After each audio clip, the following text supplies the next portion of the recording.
Have you ever wondered why some men seem to effortlessly attract deep, meaningful relationships, while others struggle endlessly? The answer isn't in charm, money, or luck, it's in how they think. Most people misunderstand love. They believe it's about chasing or convincing someone to stay. But love isn't a transaction. It's a reflection of who you are. And the truth is, women aren't drawn to what you have.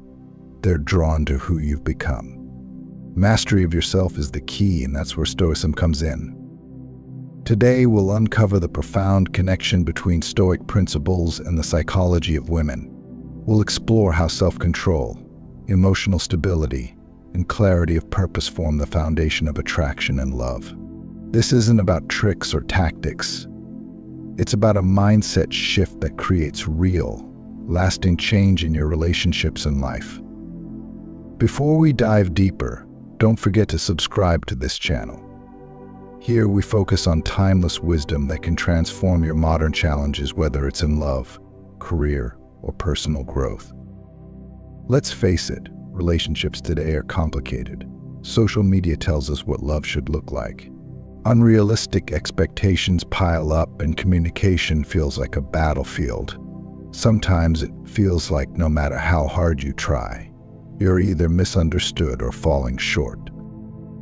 But here's the thing, none of this is truly new.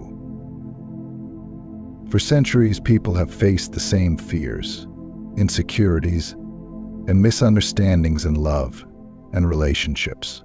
The difference: the ancient Stoics developed a way to handle it all with wisdom that's just as relevant now as it was back then. The Stoics lived through times of immense chaos, wars, betrayals, personal heartbreaks, and political challenges. Yet they thrived, not because their lives were easier, but because they learned how to focus on what truly mattered. And that's what we're diving into today: how their philosophy can help you understand the psychology of women, navigate love, and build stronger, more meaningful connections. Think about Marcus Aurelius. Most people know him as the Emperor of Rome, but what they don't realize is that he also dealt with betrayal from those closest to him, the stress of raising children, and the weight of leading an empire through crisis. What made him stand out wasn't his power or position, it was his mindset. Instead of reacting impulsively to the challenges in his relationships, he applied Stoic principles, focusing on what he could control and letting go of the rest. I'll admit, I used to approach relationships all wrong. I would overthink every interaction, worrying about what people thought, doubting myself, and feeling like I had to earn love or approval. It was exhausting. But when I started studying Stoicism, everything shifted. I stopped trying to control what I couldn't, and I focused on improving myself, my thoughts, my actions, and my emotional discipline. And let me tell you, not only did my relationships improve, but my peace of mind did too. Now, let's break this down further. How exactly can Stoic principles transform the way you approach love and relationships? Let's start with one of the most powerful lessons: the dichotomy of control. Number 1, understanding control vs. influence. Let's start with one of the most fundamental principles in Stoicism, the dichotomy of control. This is the idea that in life, and especially in relationships, there are only two categories of things: those you can control and those you cannot. Here's how it works. You can control your own thoughts, emotions, and actions. You cannot control what others think, feel, or do. The mistake most people make in relationships is focusing too much on the second category. We stress about whether someone loves us back, whether they'll stay, or whether they'll change to meet our expectations. But the truth is, none of that is in your control. The only thing you can influence is how you show up in the relationship. Let me give you an example. Picture this: you're in a relationship, and you feel like your partner isn't as expressive as you'd like them to be. You start to worry. overanalyze their words, and maybe even try to fix them. But here's the hard truth. You can't make someone love you the way you want them to. What you can do is focus on showing up as the best version of yourself, kind, understanding, and emotionally balanced. When you stop trying to control their actions or feelings, you'll notice something incredible. Your stress decreases, and the relationship often improves naturally. Why?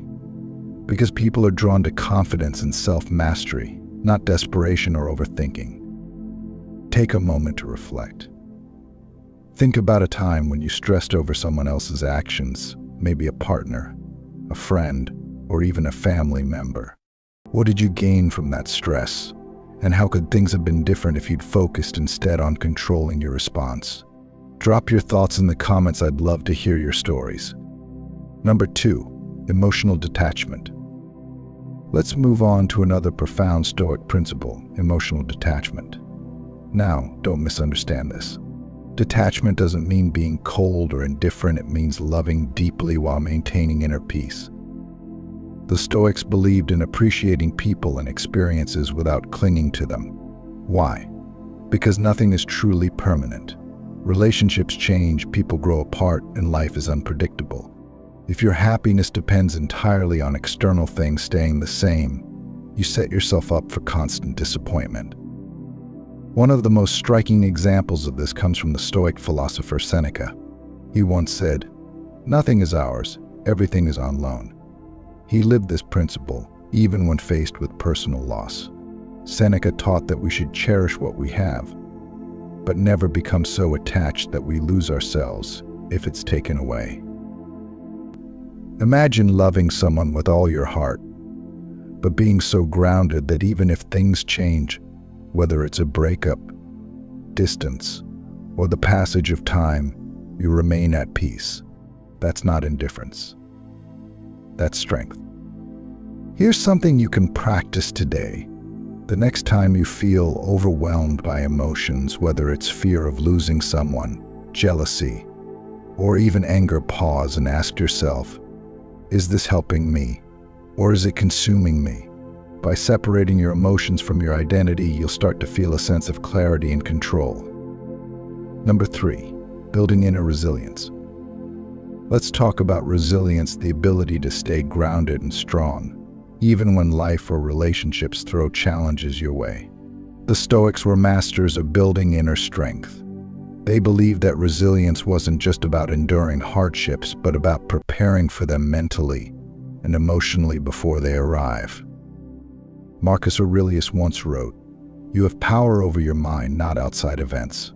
Realize this, and you will find strength." This means that no matter what happens in your relationships, conflicts, misunderstandings, or even heartbreak, you can maintain your peace by mastering your thoughts and emotions. One of my favorite examples of resilience comes from Epictetus. He was born a slave, lived through unimaginable hardships, and yet he became one of the most influential philosophers in history. His life was filled with struggles he couldn't control, but he focused instead on controlling his reaction to them. Think about this.